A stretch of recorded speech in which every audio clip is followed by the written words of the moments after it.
आपसे पहले बात कर लेते हैं यहाँ पर शुभांकर, और बेहतरीन नंबर्स हमने यहाँ पर आते हुए देखे हैं on quarter on quarter basis. और अगर हम ओवरऑल ज्वेलरी स्टॉक्स की आज यहाँ बात करें तो सबसे बेस्ट रिएक्शन यहाँ पर शायद सेंको की तरफ से आता हुआ नजर आया है। डबल डिजिट परसेंटेज ग्रोथ वहां पर बनती हुई। लेकिन पिछला क्वार्टर बेहतरीन रहा शादियों के चलते, और साथ ही साथ जिस तरह से यहाँ पर दिवाली की डिमांड आई, किस तरह से आप देखते हैं ओवरऑल नंबर्स?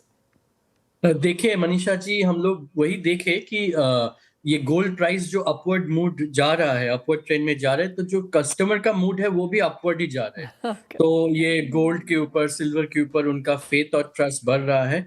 और सितंबर जो क्वार्टर था, उसमें जब इनिशियल लेवल में गोल्ड सिल्वर प्राइस बढ़ना चालू हुआ तो कंज्यूमर्स के मन में एक तरह का दिक्कत आ रहा था, कंफ्यूजन आ रहा था कि ये क्या होने वाला था। मगर जब Diwali, Dhanteras and further on wedding season आ गए, तो we have seen that consumers were more convinced, और वो रिएक्शन और वो रिस्पॉन्स Q3 रिजल्ट्स में देखने को मिला। एंड वेडिंग सीजन में भी from a consumer point of view, yes, budget जो है उनका लिमिटेशन है कि गोल्ड प्राइस बढ़ा तो उनका बजट 20% 25% बढ़ सकता है, 40-50% बढ़ना डिफिकल्ट है।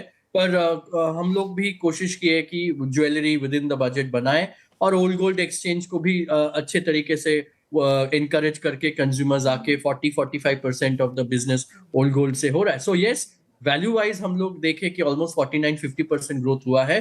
बट अगर वॉल्यूम में देखा जाए तो अराउंड 6-7% डी ग्रोथ हुआ है फॉर द Q3।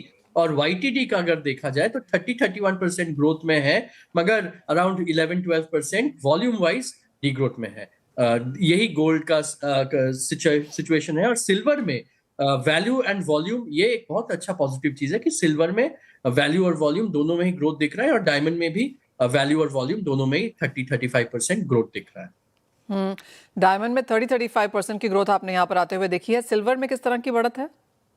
सिल्वर में भी अराउंड 25-30% की वैल्यू में और वॉल्यूम में हम लोग, एक्चुअली वैल्यू में देखा जाए तो अराउंड 45-50% की ग्रोथ आई है, और वॉल्यूम में अराउंड 25-30% की आई। सो सिल्वर का जो कॉइन्स, बार्स, सिल्वर का ज्वेलरी, सिल्वर का यूटेंसिल्स, लोग अभी गिफ्ट आइटम में भी गोल्ड में जितना नहीं ले पा रहे, वो भी थोड़ा शिफ्ट होकर सिल्वर में आ जाए। ओह वेल एब्सोल्युटली। शुभंकर, साथ ही साथ अगर जैसे आपने कहा कि डायमंड स्टडीड यहाँ पर काफ़ी बेहतरीन काम करता हुआ नजर आया है, और 30% की ग्रोथ भी आपने वहाँ पर आते हुए देखी है। क्या कैरेटेजेस हैं, क्या जोग्राफीज हैं इसमें?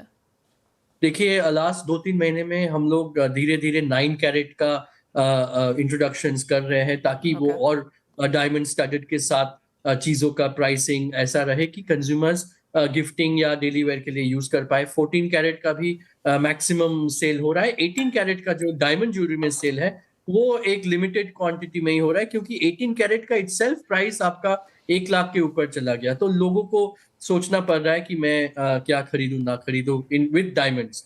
और लैब ग्रोन डायमंड भी, जैसे अभी भी I would say still a small baby, धीरे धीरे ग्रो कर रहे हैं। मगर जिस हिसाब से गोल्ड और सिल्वर का प्राइस बढ़ रहा है, आई थिंक दैट स्टडेड में डायमंड हो, जेमस्टोन्स हो, लैब ग्रोन हो, ये सारा ऑप्शंस आ जाएगा कंज्यूमर्स को खरीदने के लिए विद गोल्ड एंड सिल्वर। शुभंकर, हम यूजुअली कहते हैं कि 11% पेनिट्रेशन है नेचुरल डायमंड्स की इंडियन मार्केट्स में। लैब ग्रोन डायमंड्स की किस तरह की पेनिट्रेशन होगी? देखिए एग्जैक्ट एस्टिमेट तो है नहीं, ऑफ द हुक अगर मैं बोलूं तो 0.5%, 0.7% की penetration in terms of value अगर गया, क्योंकि आज अगर लैब ग्रोन का value is almost 1/5 1/6 of the natural diamond in terms of retail price. So 0.5% से ज्यादा आई डोंट थिंक पेनिट्रेशन अभी तक होगा। हम्म क्या प्लान्स हैं आपके आगे जाते हुए अब यहाँ पर शुभंकर? क्योंकि 2025 overall as a calendar year यहाँ पर काफी अच्छा रहा, क्वार्टर आपके लिए यहाँ पर बेहतरीन रहा एक्चुअली अक्रॉस ज्वेलरी सेगमेंट। जो भी रिजल्ट्स यहाँ पर पिछले कुछ दिनों में आए हैं, पिछले 24 घंटों में भी आए हैं, चाहे वो कल्याण है, टाइटन है, सेंको है, सभी ने यहाँ पर पॉजिटिव मूड यहाँ पर दिखाया है। आगे जाते हुए अब यहाँ पर क्या प्लान्स हैं?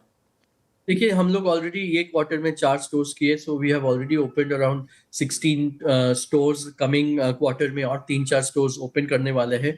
फोकस रहेगा कि हम लोग कोशिश करेंगे कि franchises tyre 2-3-4 towns and cities में ज्यादा ओपन करें। तो जिस हिसाब से हॉलमार्किंग और बहुत सारे जो रूल्स रेगुलेशंस आ रहे हैं, तो it is only going to help us कि हम लोग वो रूल्स मानते हुए नए नए मार्केट्स में एंटर करें और स्टोर्स ओपन करें, ओन हो कि फ्रेंचाइजी। कमिंग फाइनेंशियल ईयर में भी अगर देखें तो टारगेट 18-20 स्टोर्स का ही रहेगा, ग्रोथ भी 18-20 स्टोर्स का रहेगा। तो उसमें अपॉर्चुनिटीज आर देयर, लोगों को खरीदने का मन है, प्राइस बढ़ रहा है, but focusing on design collections जो लोग खरीद पाए, उसी को फोकस करते हुए we will keep moving on, and I am positive कि वो 15 से 20% का ग्रोथ जो मोमेंटम है वो कंटिन्यू रहे। एक फाइनल सवाल शुभंकर, और ये आगे जाकर प्लान्स पे है। जैसे आपने कहा कि आगे जाकर 18 से 20 स्टोर्स नए फाइनेंशियल ईयर में भी आप देखना चाहेंगे, लेकिन जिस तरह से फिलहाल यहाँ पर मार्केट्स हैं, फिर चाहे वो गोल्ड है, सिल्वर है, डायमंड है, लैब ग्रोन है, कलर जेमस्टोन्स है, सभी जगह यहाँ पर एक डिमांड बढ़ती हुई नजर आई है। प्राइस रिएक्शंस भी हैं।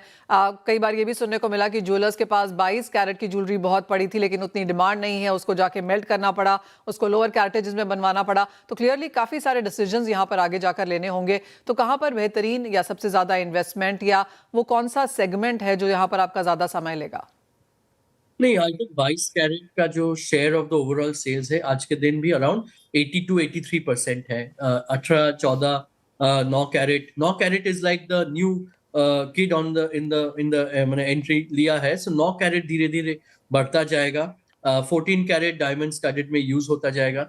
18 कैरेट जो है वो 22 कैरेट का जो प्लेन गोल्ड ज्वेलरी मार्केट है उसमें मार्केट शेयर कैप्चर करते जाएंगे, specially in the tyre 2, 3, 4 towns and cities wedding jewellery के लिए भी, क्योंकि वो फैलावट लुक 22 कैरेट में वो बजट में नहीं भी आ सकते हैं। सो फोकस वो रहेगा, और वजन और बजट, क्योंकि आज जो आपने जैसे बोला कि 22 कैरेट के बहुत सारे जो स्टॉक्स है वो रीमेल्ट होके रीयूज हो रहे हैं, ये एक इंपॉर्टेंस है, क्योंकि गोल्ड का प्राइस 60% एक साल में बढ़ना मामूली बात नहीं है। It's a historical moment. So unnecessary जो 50, 60, 70, 80 हैवी ज्वेलरी है उसको rather make it into jewellery which is saleable and movable. वो एफिशिएंसी के ऊपर भी फोकस करके काम सबको करना चाहिए।